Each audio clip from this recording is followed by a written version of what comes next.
Hello, and welcome to the Nurse to Nurse podcast with Starshema and Kevin, the podcast for the nursepreneurs. Get ready for some straight talk on everything nursing and more.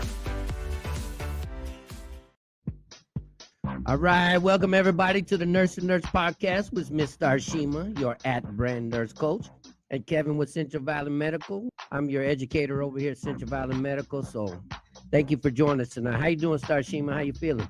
I am doing good. How are you? I'm good. It's been a long-ass motherfucking day, but... Hey, one thing about us as nurses, we are resilient, right? Resilient. I believe that. We are very much so. All right, I'm trying to tag you in this post over here. Let me just go ahead and Are we live? Or are we like live? Are we streaming live? We are streaming live. What the fuck could you do to me and shit? Like, well, I thought you... well, Jane told us to kind of get it together. So did she tell us to go? Together. Did she say go live on Facebook every fucking time? She said go live every time. Jane, said, I was loving you, but now I don't know what the fuck to say about your rant. She's keeping us together. We are following what she says to do, so we are doing it. You know, it's something about when nurses are compliant, right? We are typically known to be non-compliant creatures, but we are compliant and we're doing what the expert is telling us to do. So well, we're listening to Jane, even though I don't fucking like it. The hell with you, Jane. You don't like it? It's like a mommy telling them what to do, taking their medicine, you know, so to make them feel better. But I don't want to, mommy Jane. Leave me the hell alone. Right. She is amazing. I am extremely, extremely grateful for her and all the things that she does for us, making the podcast happen over and over again. But I do want to say something really exciting while we're live, and she'll probably cut this part out as we get this on the platform. Don't you dare fucking cut shit out, Jane. No. Okay, well, no, Jane, keep this here then. I just want to tell you all, whether you're tuning in to this live or you are watching it post our live on inside of our Nurse to Nurse podcast community, I want to tell you thank you so, or we want to tell you thank you. I'm gonna speak for Kevin on here. We want to tell you thank you so much for tuning into the podcast and giving us 2,000 downloads. You know, there's something about when you just kind of take a step out on faith and you just kind of bet on something and you just be willing to try it. And then the way that you all have shown up for us has been absolutely, absolutely amazing. So we are absolutely grateful for you. Y'all, we reached 2,000 downloads. Our next goal is 3,000. Y'all come out and give it to us. You know, come out and create the show. Go on to Apple. Yeah, go on to Apple Podcasts, download that shit. Go on to Spotify, download the shit. Look, how fucking hard is that, goddamn it? Download that shit and listen to me. Kevin, we got one review that was just like, they really, really liked the show. And did she say, like, she can totally see us having a morning show that she wake up to on that morning drive to work. That's like powerful, you know, because I think as we share with the audience in our community, is that we are really here just to mobilize the voices of nurses to make sure that we're able to drive more safe and efficient care at the bedside by using our voices, not selling for the shit that these organizations are telling us, but really looking and remaining patient focused. So I'm excited about that. Me too. Yes. Okay, but I have a question though. So we're only live here on our Nurse to Nurse podcast community. How the fuck can I share it to my page, to my feed? Okay, so go ahead. Well, I think when in the future, you're going to log in and put your social media on our StreamYard, but also you can go to my page. I tagged you in my post. Just share it to your page.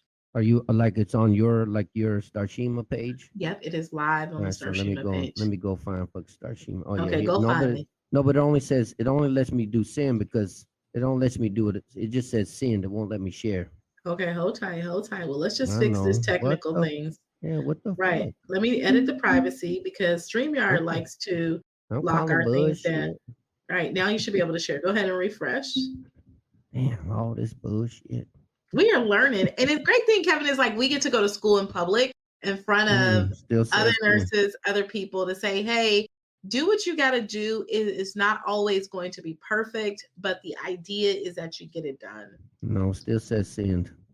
Okay, refresh your screen. I did, goddammit. So now you're my friend on Facebook anymore? I'm right here on your but still you posted it in the group, so maybe that's why. Because go to Starshema RN. I did, goddammit. I'm on Starshema right now, and it still says motherfucking send.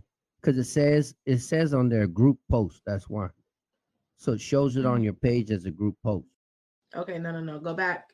I ain't gonna fucking worry about it, guys. Okay. Y'all see it? Y'all see the things I gotta go through behind the scene? Oh shit. Okay, I'm gonna tag you in the comment Hmm. and then see if that pops up there. Tag me in the comment. Yeah. This is tech stuff, y'all. This tech stuff. When you get people 40 plus, let us know if it's relatable to you. If you get people who are 40 plus and they're struggling with technology, and if this is you, we are just human. You found it? Yeah, I posted it to my. Okay, cool. See, look at that. Teamwork makes the dream work. Well, that is exciting. And thank you so much for unplugging with me today, Kevin. So Kevin and I want to talk to you all about what are the advantages, right? What are the advantages? What are the disadvantages? Or maybe you want to use the term, what are the benefits or the challenges you may have as being a float nurse, right? We also want to talk about what is some of the impact that you can make on patient care by being a float nurse. And then probably what things do you need to become a float nurse? If you're watching this, whether you're watching it live or you're watching a recording, go ahead and type 1 in the chat box, leave us a comment and let us know if you are a nurse who desires to be a float nurse. I think it's pretty phenomenal to be a float nurse. Kevin, what do you think? I do, because I was a travel nurse forever. I did home care agency for a while. I would go to people's homes and spend the night and shit. I also did travel nursing where I'd go from hospital to hospital. There was one company I worked for as a travel agency. They sent me to a hospital in Arroyo Grande. Mm-hmm. I was the only motherfucking nurse there. Everybody else in the hospital, no lie, I'm not bullshitting, was an IP. What is an IP? Do you That's know? what I'm asking. What is an IP? It's a nurse who graduated school, but they haven't got their license yet, but they applied for what's called an intern permit. Mm-hmm. And they have to work under who? The nurse, the RN with the license. Right. So I'm like, what the fuck? Like, what did y'all send me over here to Arroyo Grande? And I'm the only fucking nurse, and I got like 6 or 10 IPs and shit. I'm like, what the fuck is this? And I was a traveler. Right. Oh, I don't know. I don't know what's wrong with people and shit. But you know, I like that. I think you got to know a lot. You have to be confident. We talked about this off air. You have to be confident and competent. You can't be a fucking deek-to-dee if you're gonna be a travel nurse or a float nurse. Well, because you know you're floating to all the different areas in the hospital. Mm-hmm. Now, if we have float nurses out there, talk to me. Tell me. Like, my question to Starshema was, do you get training in each floor that you go to? So if you go to ICU, do they give you ICU training? If so, how long? If you are on tele, do they give you training as a tele nurse? Do they give you EKG training? If so, how long? I mean, I want to know, like, if you go to PACU, do they give you training to be a PACU nurse, or they just throw you there and say, here you go, hope you fucking figure that shit out? Right. I think I already know the answer, but I want to hear back from you. Okay. Well, hopefully we'll wait for them to weigh in the chat for those that are listening to see. The goal is, I really hope that they do, right? Because thinking about the impact of what a float nurse makes on the floor. You really think the hospital wants to pay for money on training? Are you in the healthcare field, or would you like to learn how to save a life? Let Central Valley Medical teach you today. We offer CPR and first aid, IV therapy, ACLS, PALS, NRP, and more. Visit us at www.morethancpr.com or call us today at 559-765-0306. We do more than just CPR. Learn to respond to a code, not react. You really think the hospital wants to pay for money on training? Hopefully they do, because in turn, by them paying upfront training and being proactive, saves a lot on the backside of it. Ask a lot of new grads who were promised 12 weeks of training. How long did they actually get fucking training? 6. No, I'm just kidding. 6 days maybe and shit. Oh my gosh, that's so dangerous. So Kevin, let's talk about, That's true. Yeah, that is true. Let's talk about being a float nurse, right? Okay, hold on. Okay. Before we go on, okay, I wanted to give a shout out to my friend's wife, Alejandra Tovar Garcia. Mm-hmm. We just lost a good friend. His name's Gabino Garcia. He was 38 years old. He's a good friend of mine, although I wasn't a very good friend to him because, men, sometimes we suck ass. But Gabino died this last week. He was one of our instructors here at Central Valley Medical. He taught for me for about 3 years. He left behind a 9-year-old boy and a 13-year-old daughter and a beautiful wife. So I just want to give a shout out to him and his family. And so may Godspeed, Gabino. Yeah. Okay, now let's talk about float nursing. Okay, that was really honorable. Thank you for sharing that with us. And, we pray that she heals and gets comfort in this season during this time for sure. All right. So Kevin, thinking about this. So we're talking about being a float pool nurse. Now we have some people here who works in different capacities. They're med-surg nurses, they're ED nurses, tele nurses, cardiovascular nurses. But let's help those who are not necessarily float pool nurses now understand what are really some of the challenges. Let's say, what is a float pool nurse? Let's build the clarity around that. What is a float pool nurse?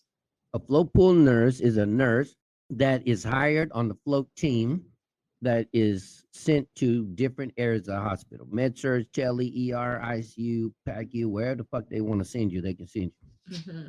Okay. That's what a float pool nurse is. So you float all throughout the organization, right? So you can be in one area versus, here today, a different area tomorrow. So what do you think are some of the challenges that these float pool nurses face? Because I feel like to be a float pool nurse, that you are highly skilled, resilient type of individuals. But okay, what are some of the things that I don't want to get in trouble, because I think that when you become a float pool nurse, and if you have it, like I know new grads that got hired for the float team. Mm-hmm.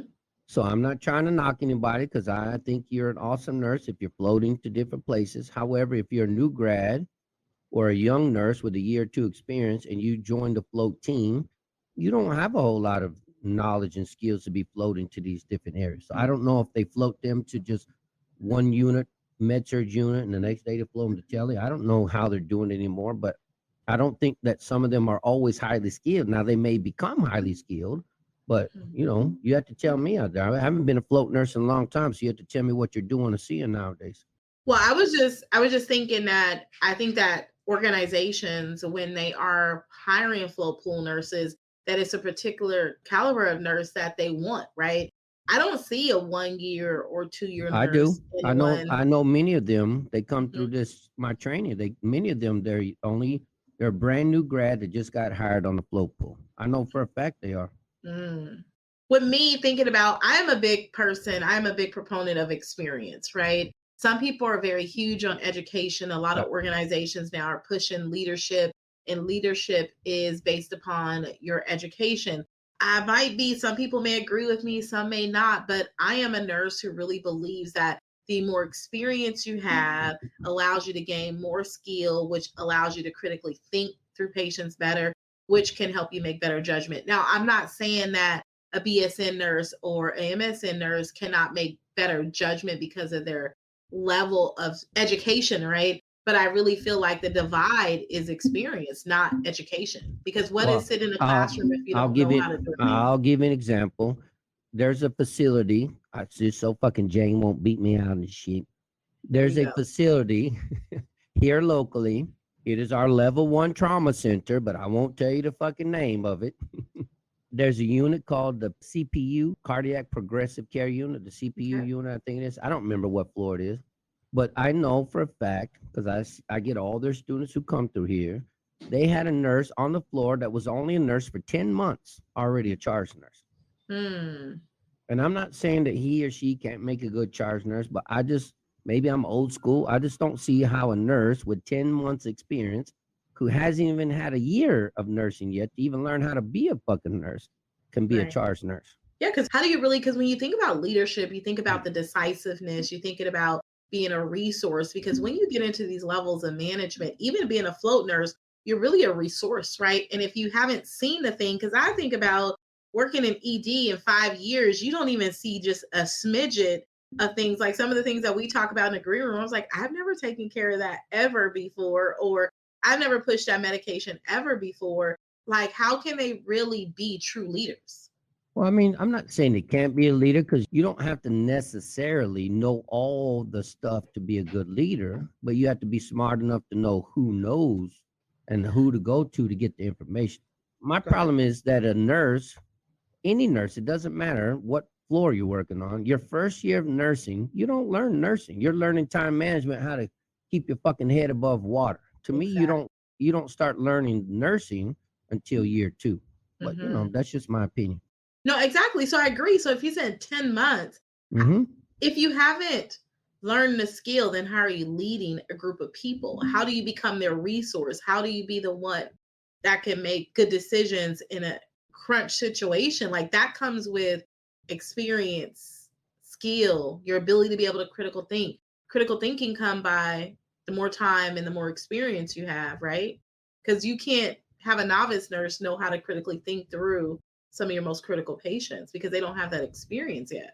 I get it, but you can ask the people here and see if I'm blowing smoke up your ass. No, I believe you. It's not to say that you're not telling me the truth. That's not what I'm saying. I'm thinking that it would be, you will hope that the standard is increased when they're putting these people in these different roles. They don't give a fuck because they just want a warm body to do what they're told to do.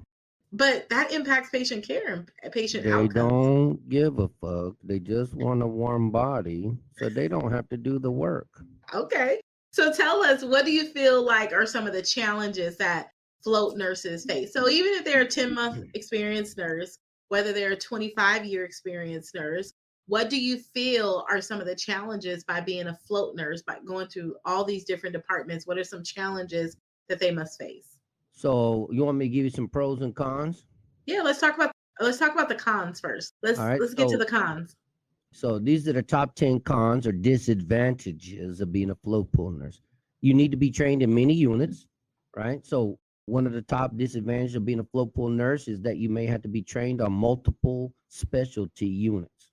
You'll need to juggle many certifications, meaning you have to have ACLS, BLS, PALS, NRP, because some people get floated to the neonatal resuscitation, the NICU, the PICU. Yeah. You don't always have control over where you're going to go, because if you have a boss that doesn't like you, they can float you wherever they want to float you. True. Now I don't know if there's policies, because there never was policies before, but I don't know if there's policies that will keep the unit manager or the charge nurse from just floating you wherever they want. But I can't imagine that the administration would allow that, because they don't give a shit. I'm just being honest. You will not have any control over your assignments. So again, if you have a charge nurse that doesn't like you, they're going to give you the shittiest assignments. Because when I worked at UMC and I was floated to med-surg one time, this is when we would take 17 patients. I would have 3 patients that were way down at the end of the hallway to the left, and the rest of mine was down the other end of the hallway on the right. So I would literally have to walk from one end of the hallway to the other to take care of my patients. Now, how the fuck am I going to hear my other patients crying and shit if I'm on each end of the hallway? Right. So, I can't imagine that don't still happen. Right. You will have to learn many different protocols and procedures because, I talk about this all the time, policy and procedure. Each unit has their own policy. So I did ask our friend Jacqueline Ramos a question, but, she gave me an answer. I don't know if it's really true or not. Not that I don't believe her, but I don't fucking believe her. Wow, Kevin. Well, she is such a great resource. I know, I love her. I love her too, but I want to see the fucking policy myself because I want to read that shit. She said they use normal saline for blood products always, but I know for a fact there's several labor and delivery units here in the Valley that their policy specifically says lactated ringers.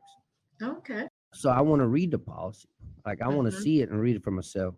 She did say that they hang LR other times, like for fluid bolus, for epidurals, things like that. But I would like to see it. I know that there is a difference between a unit policy and a house policy. Do you know the difference? Do you know the difference? Well, there can probably be things that this is what the house does, but depending upon the specialty area, that they may do things a little bit differently within that area. So there's different protocols that may happen. Right, see what I mean? But most nurses aren't. Yeah, but most nurses aren't aware of that they have unit policy. So they should. I mean, well, I don't know. They don't read the fucking policy. So yeah. All right. So it says you will need to become specialized. Oh, sorry. I don't agree with this shit. It says you will not become specialized in a specific area. I disagree. You should be specialized in all the fucking areas if you're going to be a float nurse. Right. So do you think, what type of nurses do you feel? Wait, hold on. Let me go I'm back. sorry. He just responded back. She says, when I left the ER, yes. I left in 2005. I skimmed the policy the other day. I want to read that fucking policy, Jacqueline. Thank you. All right, so send it to me via email. No. It says you will. Let's see. It says, and I don't know if I agree with this one. It says you will not make meaningful relationships with other staff. I don't know if that's fucking true or not. Because when I was a float nurse, everybody loved my ass. Why? You think so? I know they did. Well, not everybody. I'm sure some people hated me and shit. But you either hate me or you love me. There's no fucking in between. No shades of gray. No shades of gray. But why did most people love me? Was it maybe because your personality or your ability to be able to do your job well? Yeah. I mean, I was competent. I was competent and confident. I was personable. I'd help your ass. You know, I didn't let you struggle and shit. And I wouldn't fucking do your work for you, but I wouldn't let you struggle either. So right. I don't know about meaningful relations. I don't think, and I get in trouble with this all the time, mostly with women, but I don't think we make meaningful relationships with our coworkers ever. There may be occasional. I know what you're saying. Like you say, oh yeah, we're friends. No, you're not. If you fucking died tomorrow, nobody show up to your motherfucking funeral. And I got proof of that. We may talk friendly at work, or we may go hang out sometimes after work. But if you were on the road somewhere where you needed money or somebody needed to come pick you up, or I don't think anybody would help your ass out. Really? And I don't mean you personally. I just think most of us and stuff. So yeah, I didn't think that you were talking about me personally. Yeah, I think you were talking to the audience. I just don't. I think we're full of shit when we talk about that. Yeah. I think sometimes people make real meaningful relationships that turn into friendships and sisterhoods or brotherhoods. After working with individuals for a period of time, I believe you make those. I know for a fact that there's a lady who passed away recently. She was a nurse, and everybody said the same thing. How she's so wonderful. We love her. She's our best friend. How many bitches showed up to her funeral? That I don't know, but yeah, 3. I think it's so many. Look at me. 3. Well, maybe those are the most top 3 that she was connected with that she decided to build a relationship with. I was one of them, and I wasn't even close to her. Okay, well, you felt some type of connection. Yeah, I liked her. She was a nice lady. I mean, every time I met her, she made the room glow. Nice. But it's not like she always called me and asked me for shit. Yeah. Did she come to your classes and connect with you? Yeah. And I worked with her. I worked with her too. But you tell me, do you have any meaningful relationships with people that you work with outside of work? Don't fucking lie. Tell the truth.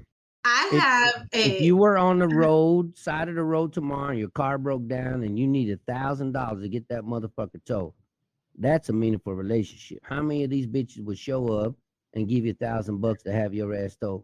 So for me, I'm not a woman who's interested in like quantity of how many, but whatever.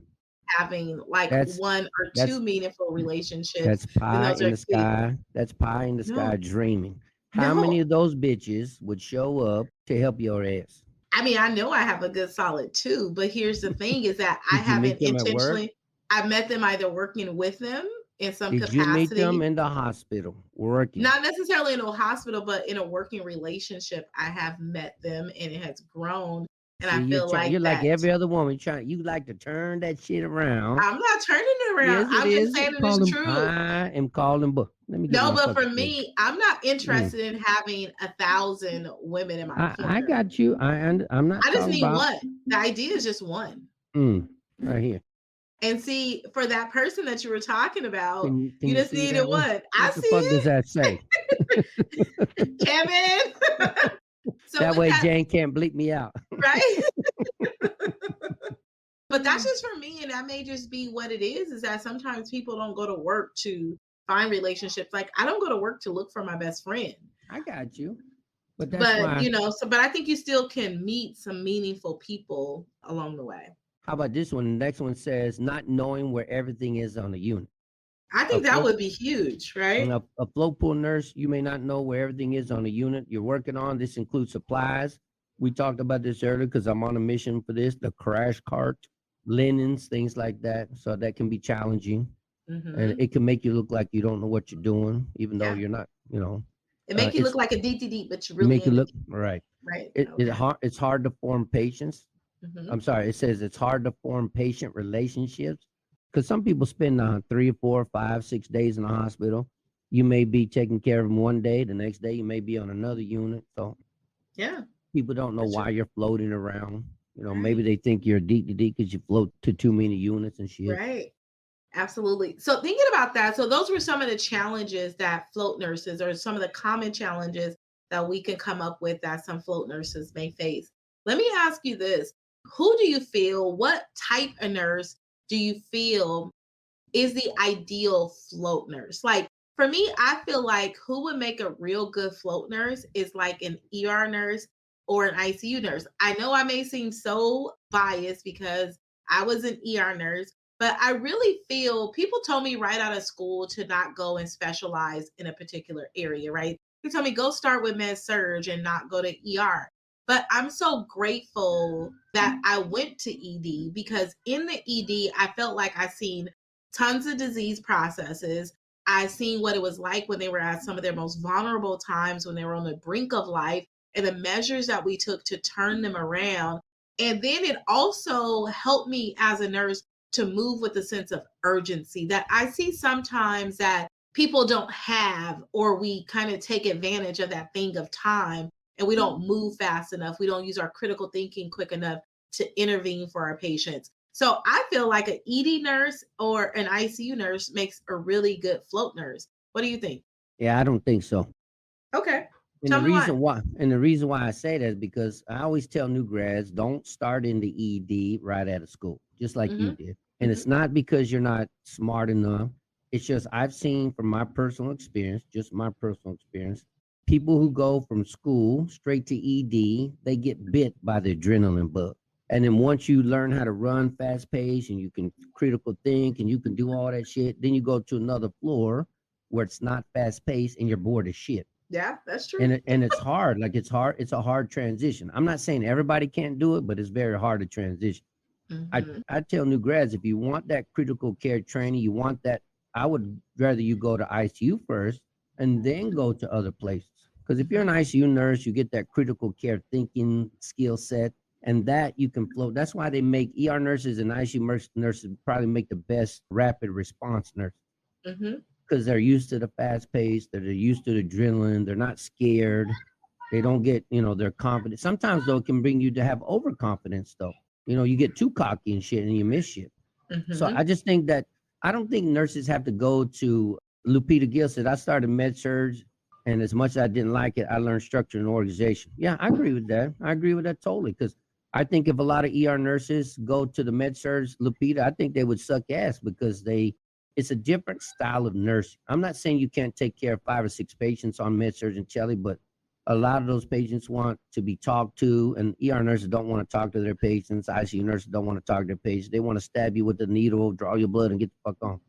I don't think we have the bedside manner sometimes that we need.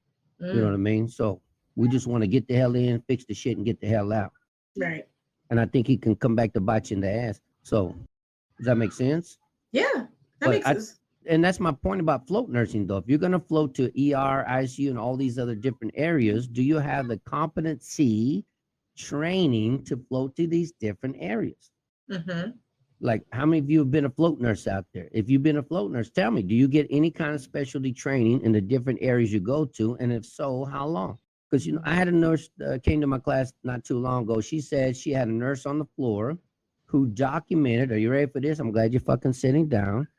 She documented all night long that the patient had a Glasgow of 7. And what did she do about it, Starshema? She just let him rest. She let them rest. She said, oh, I just thought they were sleeping. So I'm like, holy fucking shit. So do you want that nurse being a float nurse? No, if you can't do a basic GCS and then not know what the basic Okay. intervention is for a Okay, but person who's don't be. altered. So see, I don't get mad at nurses. I would have asked that nurse, do you understand what a Glasgow coma scale is? Because you're assuming that she was taught what GCS means.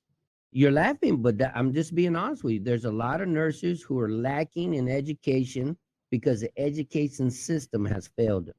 Mm. It's like kids going to 1st through 7th grade, and we don't want our numbers to look bad, so we shove them through so our numbers look good, and they're still a deep when they graduate. They can't add 2 plus 2.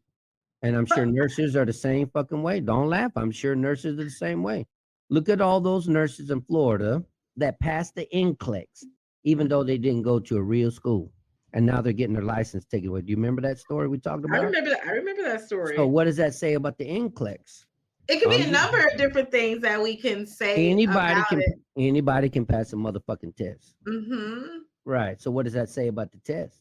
I'm That not is saying make the test hard so people fail it, but I think we should make it more of a critical thinking kind. Like I ask this in my class all the time, the nurses I teach. What does it mean to use your critical thinking skills? You, as a nurse educator, never teach people what critical thinking skill is, do you? As a nurse educator, I do. What is a critical thinking skill?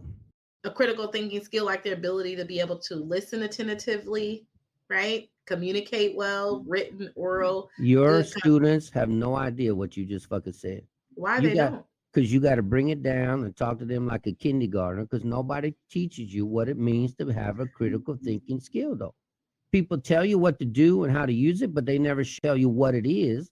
And if you don't even know what it is, how the fuck you going to use it? Well, critical thinking, I feel like it's a term that's used so much to make you look good and feel good. Well, to make you look good and feel good, or also to make you put this expectation on you. But really, your ability to be able to critically think comes with experience, skill. No, it doesn't. Because how can you critically think through a person? I'm going to teach you. Watch this. This is what I do to teach a critical thinking skill. You're a med-surg nurse. Oh, Lupita, you're a med-surg nurse on med-surg floor. You walk into your patient's room. Your patient's respiratory rate is 4, and their O2 sat is 92%. Don't answer this, Starshema. Don't answer. Okay. Your respiratory rate is 4, and your O2 sat is 92%. What's the first thing you want to do? And then so I let people think, and they start giving me their answers. And I never say, no, that's wrong. I never say that. I'm like, if they give me a wrong answer, I'm like, yeah, that's not a bad answer. It's not the most correct answer, but that's not bad. And what do you think the number one answer is most nurses say to do in that situation? Put oxygen on. Right. And so then instead of saying that's a terrible answer, I'm like, that's not bad. Oxygen's not going to kill them. However, what is oxygen going to do for their respiration? Right. They got a respiratory rate of 4. But see, I don't say that. I just ask Starshema, what is oxygen? What is it going to do for your respiratory rate? I don't know what they would say, because I don't think oxygen would be. They say it's going to increase it. And I said, I know that, but they don't know that because they haven't been taught this. Right. And I said, oxygen doesn't do shit for your respiratory rate. How do you get somebody's respiratory rate up? Oxygen is going to increase their O2 set, but it's not going to increase their respiratory rate. So how do you get their fucking respiratory rate to go higher? Well, why don't you breathe for them then? But they don't know that. Yeah, but they don't understand that, because if you work on med-surg tele, say it again. Say that last part again. What? Wake them up? Yeah, when people say that, I'm like, yeah, hit them in the head and make them have pain. See, that's right, Lupita. That's right. See, but what did Lupita just say? See that shit? Try to wake them up, if not give them oxygen. See that shit? So, Lupita, what the fuck does oxygen gonna do for your respiratory rate? And so that's why I go through these skills. And then once we finish and get to the right answer, I say that is using your critical thinking skills. Right. That is what they're trying to get you to do in nursing school. They just don't teach you how to do it. They won't let you walk through these scenarios and give you the safety and comfort of being wrong and not scolding you for being wrong. Right. I think that also comes back, a lot to Lupita said nothing. Then why the fuck did you put them on oxygen, Lupita? No, but it took me a long time, because where are the ambu bags on med-surg and tele? At the crash cart at the nursing station. And what's at every fucking bedside? Oxygen. See? At least a tree. No, but there's nasal cannulas and the 100% not. But we're teaching nurses to put on oxygen, though. Right. I agree with you. Why don't we have fucking ambu bags at every bedside? Right. And I think that, the thing is, and I can't speak for every nursing educator, but for me as a nursing educator, when I'm teaching my students, and I don't expect my beginning student to be able to critically think through even something like this, because this is introductory to them. But I think what is also important to help you be able to critically think is to be able to read and comprehend and listen and be able to connect the dots together. There's so many times that people can't put the puzzle together. And I think it goes back to that pathophysiology, like, hey, I got a respiratory rate of 4. Like, what's going on with the patient? Yeah, their sats on the monitor says 92. What should I do? Like, what is that first thing that I should do? And I almost feel like ED taught me those kind of things. And I see sometimes that I bring that into the classroom of that expectation, because your ability to intervene quickly can save a person's life, right? You know what I mean? Then why don't we have fucking ambu bags on the fucking floor? Well, they should. I don't know. I can't speak to that. I Okay, can't so answer that for you. right, but then I tell the nurse, if your ambu bag is down the hallway on the fucking crash cart, then what can you do to increase the respiratory rate till somebody gets there to help you, dumbass? Well, what would you do, Kevin? I'd Give them mouth fucking to mouth? no, I'd stimulate them just like you said. I'd do a Rub jaw that. thrust. Do you do Now, sternal rubs? I don't do sternal rubs. I think it's a terrible thing we taught people. Okay, so how do you do? What do you do? I do a jaw thrust because if you do a jaw thrust, that will cause severe pain. And if the patient doesn't move or wake up and start breathing, you know you're in trouble. Right. That is the same thing as repositioning the airway. Right. So it's opening up a little bit. So if they are. Yeah, but have you done a jaw thrust? I have done a jaw thrust. Right. And what happens? What happens when you do it? What does the patient do? Depends. My particular patient, they didn't do that thing. Well, then what did that mean? You knew that bad shit was about to happen, right? It was about to go down real quick. That tells you everything you need to know, though. See, that's my point. But why won't most? Now, the reason why I don't teach sternal rubs is this. So in the old days when we first started a long time ago, I'm not joking either. For all of you out there, I'm not trying to make light of this, but we did not have fucking Me Too movement. We used to do titty twisters on patients. Oh, wow. I'm not joking. We'd take your nipple, pinch it, and twist it to see if we cause you pain. So why did we stop doing titty twisters? Was that movement you just talked about? No, we didn't have no fucking Me Too moments back then. We did it because people would do it so hard they would rip off nipples. Oh my goodness, that's ridiculous. I know that. So we stopped doing it and we moved to sternal rubs. But I don't teach sternal rubs because the same thing, people do it so hard they break people's ribs, or they break, like, old people are very fragile, so they rip off their skin. So I don't teach that. I think it's a terrible thing to do. I don't know why we don't just teach people to take your, do the nails, do the nail beds. Yeah, that shit hurts. Do a jaw thrust.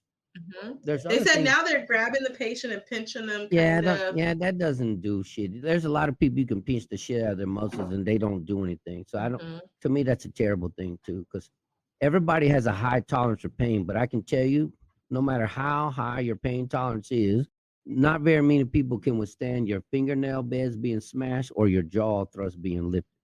That's true. Very those two things, I think, will always tell you what you need to know. Yeah. In the times that I've done jaw thrusts, I can honestly say I didn't get any pushback from the patient. Well, were you doing it correctly?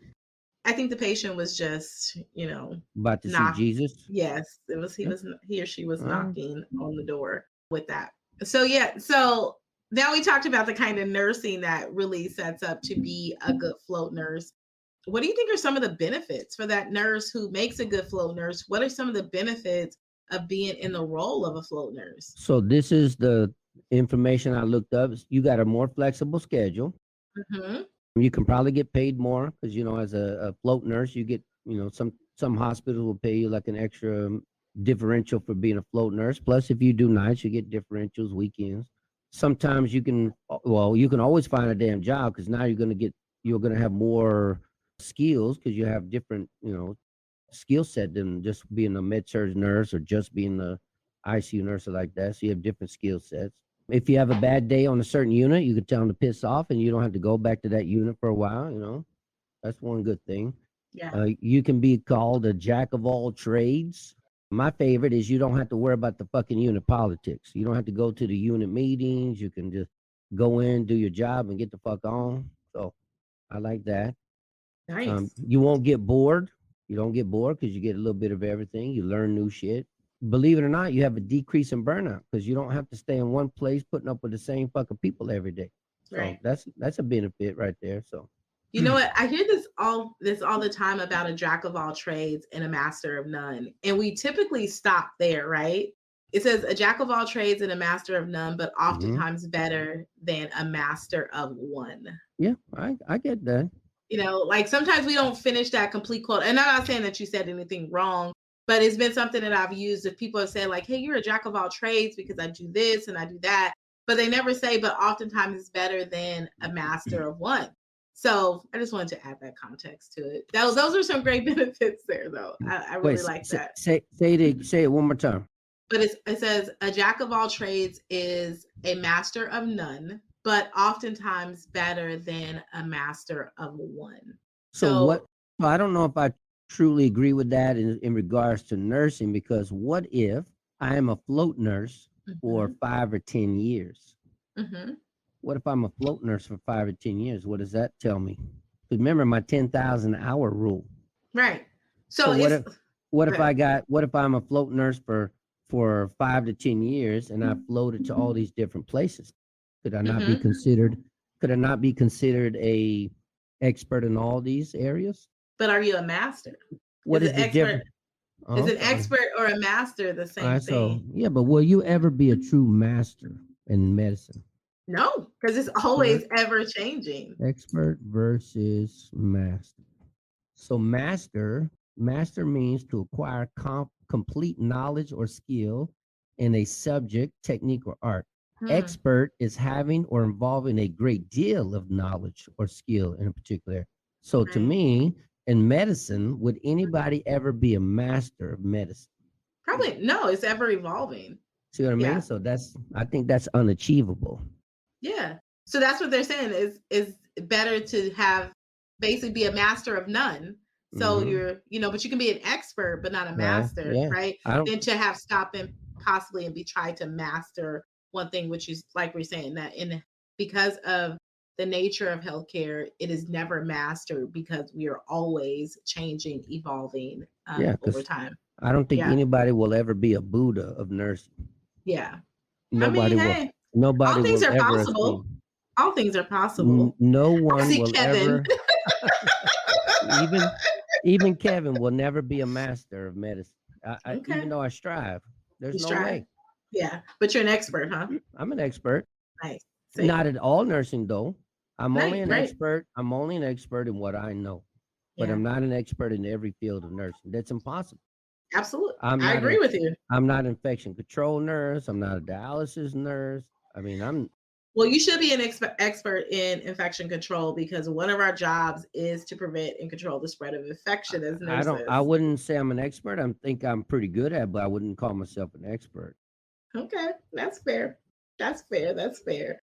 So infection control nurse has a lot higher specialty. They do shit that you and I have never even thought about.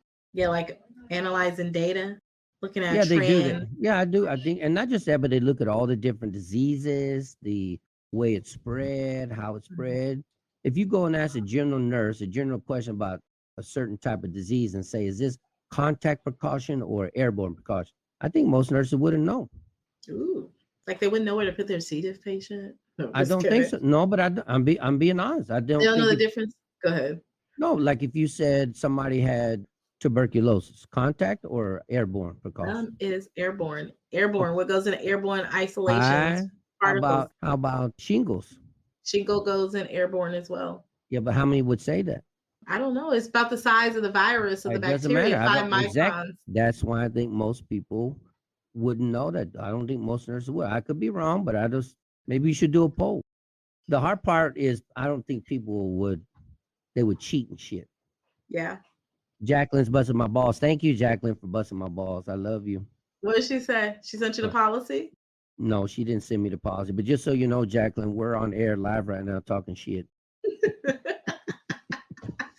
What was I going to say? But Kevin, when it goes back to polls, I don't know if I should put a poll up because if you all remember, Kevin challenged me to put a poll up to see if you all will be interested in hiring him to help you grow your business. Yeah, but I think the poll is skewed.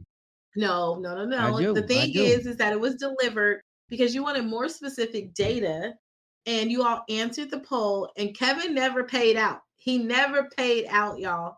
I'm calling the poll bullshit. No. I don't remember what I offered. What did I say? What was you never told me what you were going to give me once I put that poll up. Yeah, but I think I feel some kind of way. I'll give you something. I'll fucking pay you something. But I still think the poll is bullshit.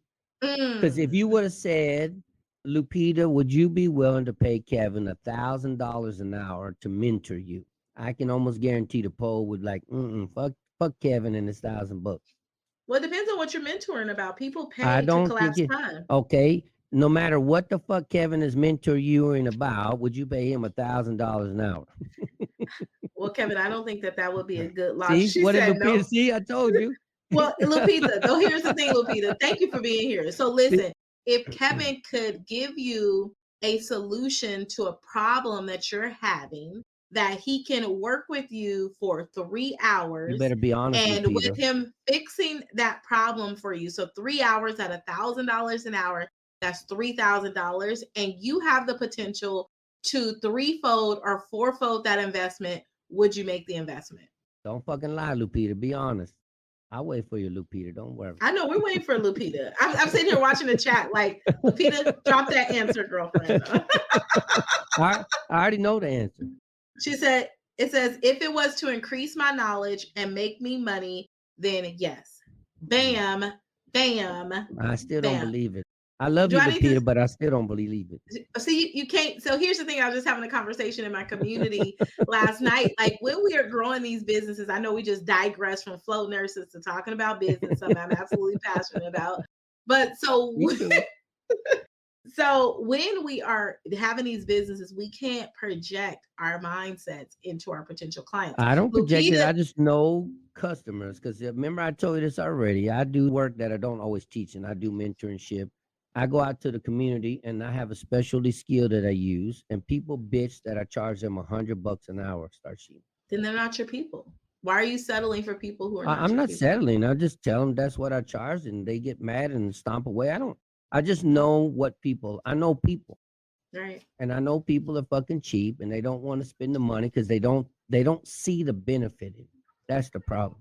Okay, look how you just put Lupita in the box, and Lupita told you yes. I didn't put Lupita in the box. You just put her in that box with the people. And she just told you, I'm not in that box, Kevin. Lupita, don't listen to Starshema. I didn't put you in just put Lupita in that box. And she said, Kevin, I'm going to pay you. If it's going to do this and this for me, I'm going to pay you. Okay, Kay said, well, thank you, Lupita. I appreciate you. Thank you for being here. You're such a magical nurse. Fucking woman helping another woman. Shit. The hell with you, Lupita. Go get your damn husband. Go get your husband and ask him, Lupita. We help. And I bet you he'll say the same thing. This is growth mindset. No, because I know both of them, and I know them already. So they don't need that. So now you're talking out of what you feel like you know about Lupita and her husband to talk yourself out of some money. Lupita, when you see him again, girlfriend, just let him know. Just let him know. All right. Anyhow. All right, we digress way on talking about business. I just love it. I'm so passionate about business and growing business and seeing nurses grow and thrive, and also us really walking in our worth. Like, for so long in our careers and our profession to provide care, they say, hey, you provide care for this cost, right? But you can also drive major impact in the world and pick your own prices. And guess what? People are going to pay you to do it. Okay. I just love it. All right. So tell me, Kevin,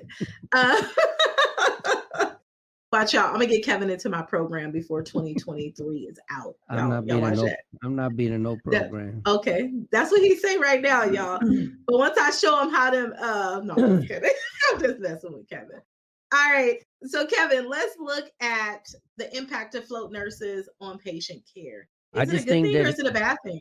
It can be both. I think if you're a float nurse and you take the time to improve your skills, you learn your competencies on each floor and you learn them well, I think you can be an awesome nurse for you and the patient. However, if you just go and you kind of just struggle along from floor to floor and you don't really put your heart into learning on each floor, I think you're going to be a shitty nurse. I think it's up to you. You can be both. So you get to decide. Yeah. Yeah, you're the decider. You are the decider. You are the decider. So, I do. One thing that I learned in nursing school, I agree, you are the decider. One thing that my educators, and it was one in particular, and for the sake of her privacy, I'm not going to say her name on live so I don't get bleeped out by Jane, because I don't like to get bleeped. I just keep everything kosher. I just tell Jane, don't fucking beat me, Jane. I'll fly to the Philippines and beat your ass. Right. One thing that they taught me in the context of saying it can be a good thing or a bad thing, and you get to decide, is that when we make this decision to become nurses, we really make that full commitment to become continuous learners, right? And we make that commitment to learn all we can learn and be the very best at what we choose to be the very best at, right? And I think sometimes, I don't know why, I don't know where we've lost it, that I feel like the goal is just to get to be the nurse. And then after you become the nurse, it's just like, but that's when the things just start, right? Like, that's really, now I've got the degree, I passed the NCLEX, now what, right? This is when the real work starts. This is when you really start honing in on your craft, learning all you can learn, becoming the expert with your reach to become masterful in a thing, right? Within your healthcare profession. It's like that's when it really gets started. And you get to decide. I agree with Kevin, is that you get to decide what kind of nurse you want to be. And it's all dependent upon how much you choose to invest in this thing that you really want. So after you get it, now what? I think it starts in nursing school. I don't think the nurses in nursing school mentor their students on that topic. I think they're there, they teach them to how to be the nurse, but then it stops. We don't have any kind of program to be a mentor to say, hey, just because you fucking became a nurse, you can't stop now because this is a lifetime career and you got to learn to hone your craft. You got to learn to become an expert. You have to take it upon yourself to go through some education and training beyond nursing school to become an expert. Mm-hmm. Sit on committees. How many people like to sit on committees and learn? I mean, because I was like, I ain't leveling up because I ain't going to nobody's committee. See, so I know, but I'm just being honest. And see, so if you're not willing to sit on committees or you're not willing to do some research projects, you're not willing to go take classes to improve your nursing process, how are you going to become that expert? You're not. So you got to know what your own individual goals are. Yeah, I agree. Right. I don't think we have a mentorship program. I learned this. Most people who are managers, they don't have any training on how to be a manager. Most people who are preceptors, we send them to that preceptors class, but how well is that preceptor class? Have you been to the preceptor class? I have been to a preceptor class. Right. And how was it? Be honest. It was okay. Wait, hold on. It says, I don't know who the Facebook user is because nobody knows how to put their name on there. I thank you, Facebook user, but I don't know your name because it just says Facebook user. I think as instructors, we can hope we can to inspire them to go beyond their school. I don't want to hope. I'm going to inspire your ass. I'm either going to inspire you or I'll drag you fucking along. I think that, Kevin, when you speak about instructors, though, I think for me, I agree that I know you shared over a period of time of like the instructors that are there, they're typically older nurses, more seasoned nurses. And with that, they typically teach task-based things versus evidence-based things. That's pretty much your stance, right? I still believe that. I still stand. I know you believe. Yeah, absolutely. I believe you do. But I think that there's a new era of instructors that are coming in that are trying to change that trajectory. I haven't seen it yet. I haven't fucking seen it yet. Do you doubt me? Do you not believe that I am an inspirational instructor? I didn't say you weren't inspirational. I said, do you doubt me? I don't doubt you. I'm an instructor. I doubt that we have ushered in a new era. That's what I doubt. Yeah. Mm-hmm. We're working on that. It's coming in. Jacqueline says new preceptors don't know the difference between preventing travelers and new grads. Hold on, let me go back and see what this says. So two completely different things, but aren't taught to each of them differently. Oh, are you listening to me, Jacqueline? We're talking shit about you? That's Steven. I think is he still in Jacqueline's Facebook page? I guess so. I just put in the comments too. I put in a nurse survey, so you can. It's a survey by Johnson & Johnson that all nursing students and nurses can take. Nurses that can take to see what their passion is that they would be best at. Mm-hmm. All right, so let me go back. New preceptors don't know the difference between precepting travelers and new grads. There should be no difference, Stephen. When you precept, your job is to teach nurses how to work in your organization and to make sure that they know how to be a nurse. That's the problem is, and that's just what the studies are showing, that the preceptors classes aren't what they should be. Does that make sense? So we need to change how we precept our nurses. Like I'll pick on you, Stephen. I know you've been nursing a little bit, but how long did they promise you that they would give you training before they threw you out on your own? That's what I'd like to know, because I think that most hospitals say they're going to give their nurses 12, 16 weeks, and they wind up giving them 12 or 16 hours or maybe 2 or 3 days. And then they say, get the fuck on. I'm just being honest. Well, hopefully they don't do that to new grad. I see that happen a lot to travel nurses. My, that is so true. You have to have the right person to train others. My name is Anna. Thank you, Anna. Thank you. I just saw that. Sorry, Anna. How come you don't have your name up there, Anna? Why does it say Facebook user? Has to give StreamYard permission. Yeah, Anna, There she Kevin, goes. I love you, Anna. Oh yeah, that's good. Thank you, Anna. Now I can see you. Well, I don't know if I'm right, but I just think that we need to. Most managers, like I ask managers this, Anna, when you become a manager, do they give you any education on how to be a manager? Do they give you any training on how to do the budgeting? Do they teach you how to run a unit? And the answer is no. They just hope that you can figure that shit out. So not only are you being a manager, you're having to figure shit out as you go. And that's just counterintuitive to me. You're going to be a terrible, it's going to turn out terribly. That's what I can say. I don't know why we don't invest in education and nursing. Why are the hospitals so afraid to invest in us? That's what you should be asking. Well, maybe that's another episode that we should talk about. Put that on your list. Yeah, but you think about this. We talked about this with the good nurse. All those hospitals that he killed people at, nobody in administration got in trouble. It's always the fucking nurse getting in trouble. What about the administration that hired these motherfuckers who didn't do their due diligence to have competent, sane nursing staff?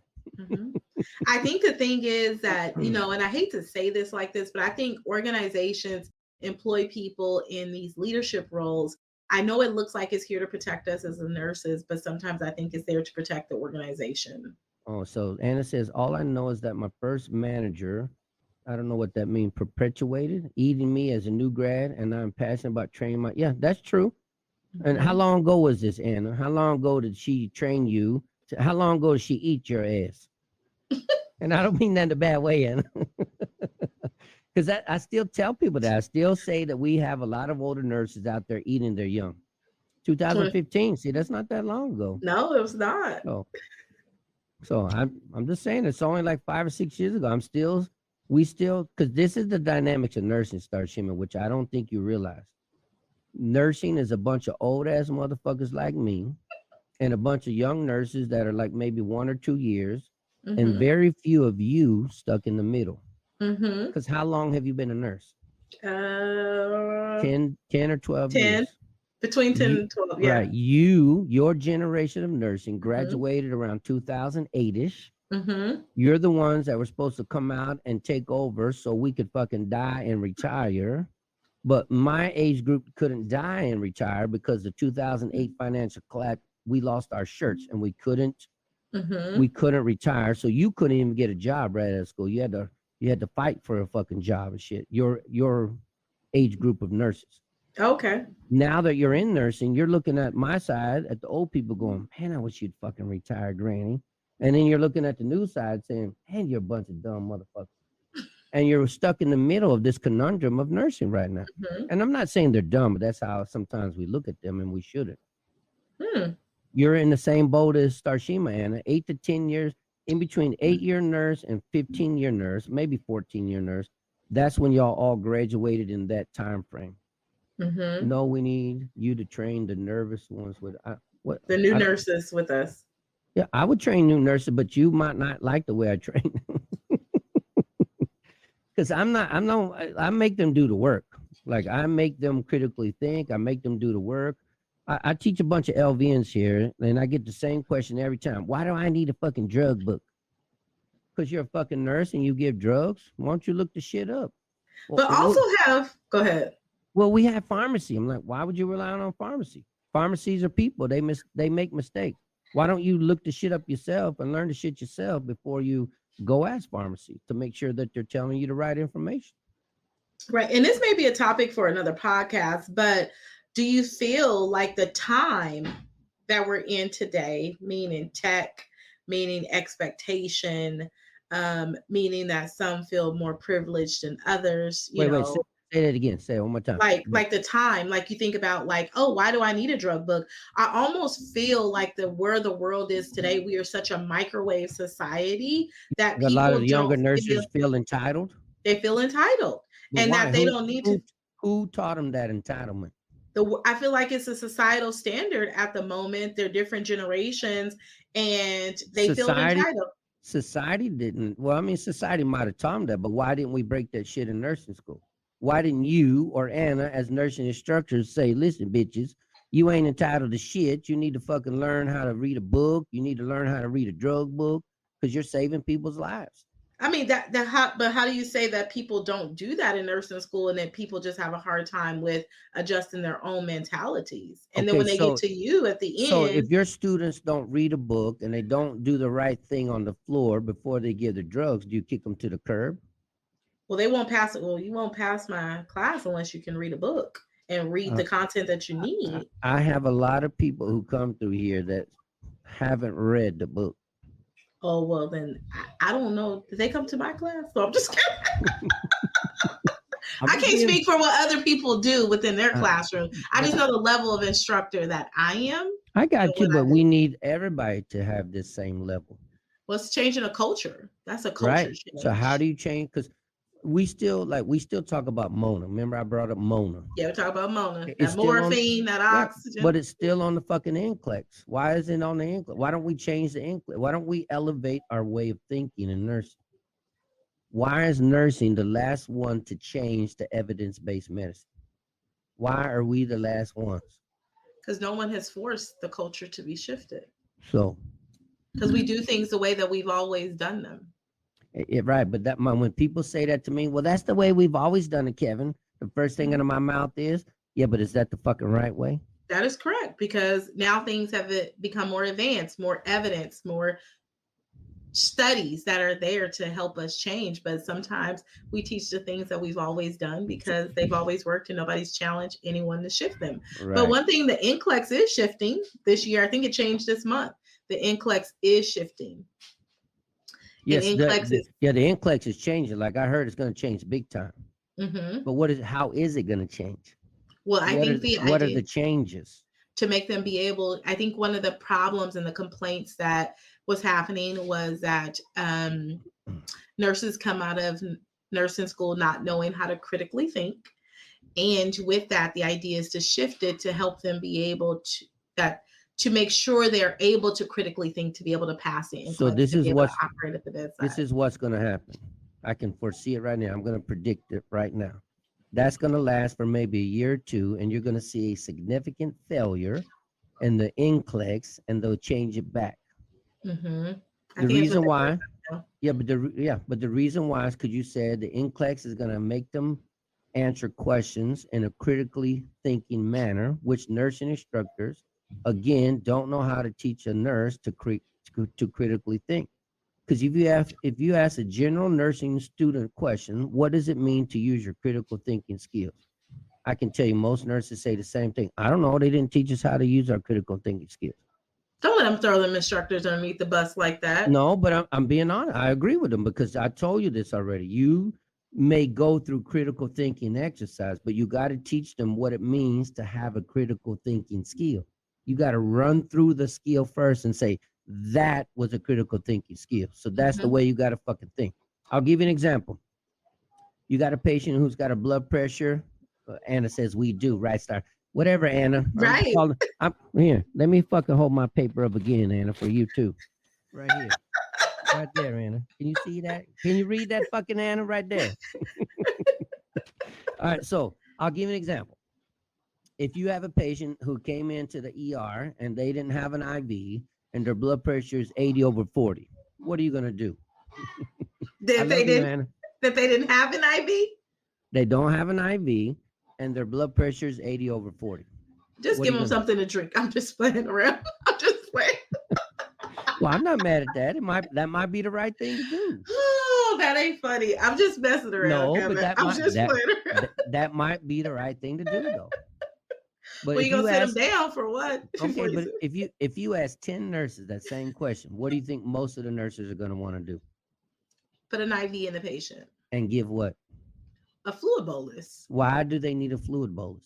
To try to expand their volume. Why do they need their volume expanded? Because they need more volume in their intravascular space to raise their blood pressure. That's what they're thinking. Right, but how do you know that's true? It may not necessarily be true. So you're and I know you're just playing along with, but that right there is how most nurses think. Mm-hmm. You've already treated the patient, but you haven't done what? You already haven't assessed the patient. Right, and that's part of the critical thinking process that we're failing to teach nurses. Because doctors are taught differently. Doctors are taught to look at pathways. They call them algorithms, but nurses hate that word, so I created a new word. We're no longer going to call them algorithms, nurses. We'll call them pathways. No, you're calling them clinical pathways. You adopted that the last time. Clinical pathways. Thank you. So you got clinical pathway A, you got clinical pathway B, clinical pathway C. Create 3 clinical pathways for your ass. Which pathway has the best benefits with the least risk? That's how you should train yourself to think. Absolutely. That is using critical thinking skills. I agree with you. I know, but you have to tell people that. How do you know I don't tell people that? But we need to create a culture of everybody teaching. Yeah, I don't mean you personally. I mean, as nurses. I feel like you were attacking me as an instructor, as an educator. Oh my Lord! I feel like I'm attacked. I'm attacking you and Anna because both of y'all suck ass. Thank you, Anna. I know you know I'm just bullshitting me. No, I know you're just playing. I'm just going along with the flow. No, but I know Anna and Lupita. They know me and shit. But look, I made somebody cry who came to my class. See, just tuning in. Can't wait to listen on the way into work. And thank you, Jenna Lee. I love you. But I had a guy that's coming to my class this weekend. I won't tell you his name, but I already made him cry. He didn't come to my fucking class yet. Kevin, are you eating your young? He's like, why are you so mad? I'm like, I'm not mad. What the fuck is wrong with you? Well, he was so upset. He screenshotted the email that I sent him and sent it to the text here in the office, wanting to talk to Miss Pat and Ariana and complain about the instructor, how he was being mean and shit. And you just don't know? I'm like, I'm like, man, motherfucker, if you think I'm mad now, wait till you come into class on fucking Saturday. I'm gonna eat your ass up. Hey, don't eat your young like that, Kevin. That is not the way to build our nurses. Don't do that. I know I can't help it. I'm terrible eating my young. Yeah, don't eat your young. No, I'm just kidding. Oh my goodness, that is hilarious. Yeah, all right. He doesn't know, does he? He doesn't know what? He doesn't know what's going to happen to him now. Don't be kind. He's a dude crying. That's okay. No. What makes you think that man can't have emotions? Look at me. If you are already upset about the words that came out of my mouth, I ain't eat my young, and I do set the standards. But if you're already crying about what I said in my email, what the fuck are you going to do when you get somebody that's even worse than me that's really eating your ass? See what I mean? So, like, I'm an angel compared to most nurses. Are you? Mm-hmm. Okay, that's fair. I didn't say what kind of angel. Right. Look, I'm just like, are you? I just want to agree with you because, even Lucifer was an angel. Well. Was he not? Was he not? Well, he's a fallen one, huh? See, so. All right. Right. Students need to get ready. I agree with you, Anna. They need to quit being sissies. You don't need a fucking safe place. Your safe place is on your couch at home with your bonbons, not in the hospital. Well, here's the thing. I really feel like to be the change that we must first start with us. And being able to impact the bedside from beyond the bedside is a privilege to me. And I don't take those opportunities to sit lightly with future nurses. No, I don't take it lightly. When I said I do my very best with what I have, to make sure that they're prepared, because here's the things that I think about is that one, they're going to be taking care of me, they're going to be taking care of my kids, right. And I want them to be great nurses. So I go in there with that level of passion, the same passion that I had when I was nursing at the bedside is the same thing I bring into the classroom and hope to illustrate that to my students with that. So I am extremely passionate about what I do. And with that, just really, really just trying to drive that impact. But I really feel like we can change it, Kevin. Like, I think me and you are right now on the brink of changing the profession, right? From different angles. We are on a way. We are being the examples that we want to see. We are mobilizing the voices of nurses. I think that this is the start of it. So I think that we can really, really do this. Do you believe that? I do. I try my best. I know I'm people see me is either cocky or arrogant or harsh. Those are the words. Aggressive I've been called aggressive before. But I don't think I'm any. I'm confident in what I do. I know what I can do. I'm not afraid of shit. If I don't know shit, I'll ask questions. And I agree with you, Anna. We have a broken system that I don't like to see broken anymore. I'm tired of nurses being abused, used and abused. You know, now it's hard because you get these younger nurses that come in and think that they know everything, or they think they're, like you said, entitled to shit, and they have no idea what the fuck we've been through. And sometimes you just need to sit down and shut the fuck up and watch and learn first before you know, support us. Don't just act like you're gonna take over and shit. Yeah. I ain't dead yet, bitches. I'm still here trying to change the world. I'm still here trying to change the world. Oh, calm the hell down out there. You'll get your turn. You'll get your turn. Your turn gonna come. I'll die someday. Don't worry. That is amazing. Well, Kevin, I think it's been a great episode of talking about what are some of the benefits and what are some of the challenges that nurses face, as well as who makes a great float nurse, and making sure your big thing in the green room was making sure not that you're just confident, because if you're confident without confidence, you're setting yourself up for a disaster, but making sure you are a competent nurse who are confident in their skills. And if you have those two together in that exact order, not opposite, right? Then you are going to make some game-changing moves at the bedside for your nurses and be able to combat some of the challenges that you all face. So, and thank you, everybody. Thank you, Anna. Thank you, Lupita, for busting my balls. I love you guys. And Miss Jackie, gotta give Miss Jackie kudos, because she's been supporting you on the other end over there, making sure you got your good content. Yes, so we appreciate y'all so much. Thank you, Jenna Lee. Even though you didn't get to hear us, don't worry, you can always replay this shit. Yeah, it'll be up. We're definitely gonna leave it up. All right, Kevin, we'll send us out. Guys. All right, thank you guys. I appreciate it. I hope you have fun here with the Nurse podcast. Don't forget to go see Starshema at Brand Nurse Coach. Come visit us at Central Valley Medical, and we're here all the time when you need us. Thank you guys. We appreciate you. Here's the thing: to be a good, confident float nurse, you need NRP, you need your PALS and your ACLS, and Central Valley Medical is the answer to all three. All right, y'all. I appreciate you guys. Thank you. No, I appreciate all of you. Thank you very much. Yes. All right. Take care, you guys. Love you too, Lupita. Love you too, Jacqueline. Love you too, Anna. All right, y'all. Take care. See you later. Good night. All right. Bye.